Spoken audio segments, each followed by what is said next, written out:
In this video, I'm going to show you how you can easily sign out of WhatsApp. Be sure to watch the video to the very end so you don't make any mistakes, and of course do not forget to like this video and subscribe to my channel. Thanks guys.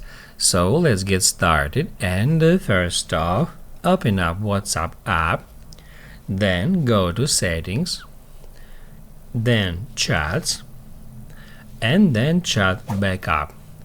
First off, we need to back up our WhatsApp data. To do that, just tap at backup now and wait for the backing up process to complete. We need to do backup because the only way to sign out of WhatsApp is to remove WhatsApp app and then reinstall it. After the backup is done, all we have to do is just long press at WhatsApp app icon, select remove app, then delete app, and then delete. That will remove WhatsApp app from our device. After that, we have to go to the App Store or Play Market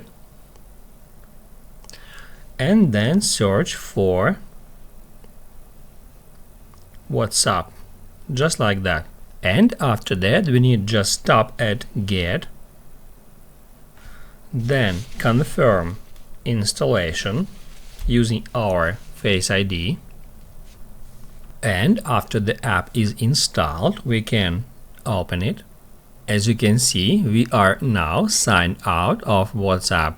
We can tap at agree and continue, enter our another phone number, and in this way we can log into our another WhatsApp account. That's how you can easily sign out of WhatsApp.